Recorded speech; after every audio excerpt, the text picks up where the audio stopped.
Mahigit 200 balikbayan mula sa Canada ang tinanggap ni Pangulong Aquino sa Malacanang kanina. Ito ang huling araw ng kanilang pagbisita sa Pilipinas. Sa kanyang mensahe, pinasalamatan ng Pangulo ang Canada dahil sa tulong nito sa mga biktima ng kalamidad sa bansa. Si Elena Luna, ating tagapagbalita.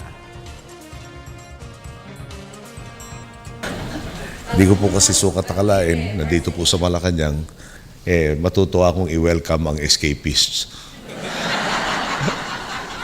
Ganito tinawag ni Pangulong Aquino ang mga balikbayan mula Canada na dumating sa palasyo ng Malacanang sa huling araw ng kanilang tour sa Pilipinas.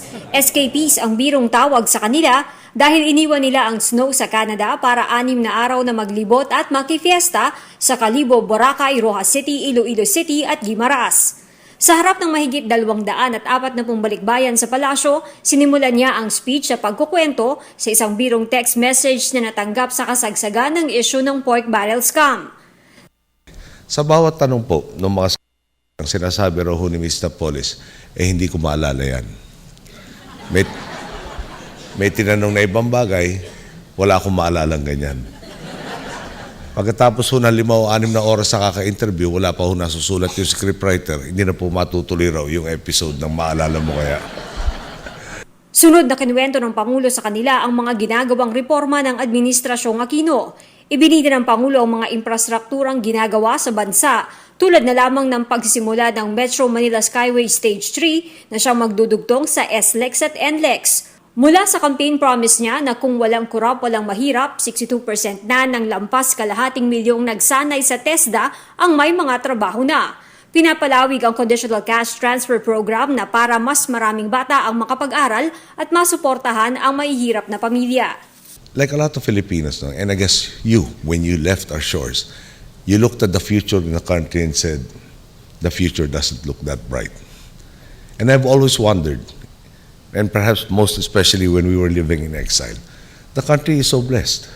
We are blessed with natural resources, we're blessed with location, we're blessed with the people so resilient and so talented and so creative.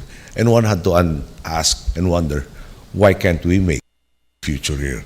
Why does a Filipino wanting a good future have to go abroad, be separated from family, and really pick up the roots with all the hardships that entails? And I'm here to tell you that this is changing. In our 3.5 years of governance, you will see a transformation in the attitude of our people, a can-do attitude that perhaps manifested itself most clearly during the recent Yolanda episode.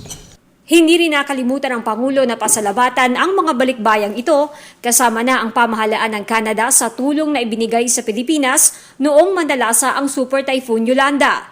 Ang Canada ay kabilang sa top 5 international contributor ng bansa.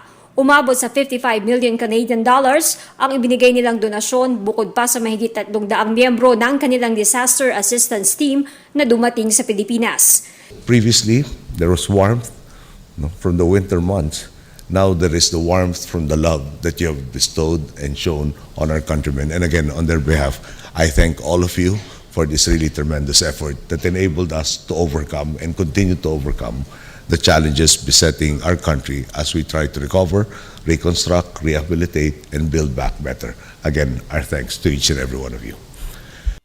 Kauna-unahang Winter Escape It's More Fun in the Philippines Tour na binuo sa Canada sa tulong ng Department of Tourism. Para sa Telebisyon ng Bayan, Elena Luna.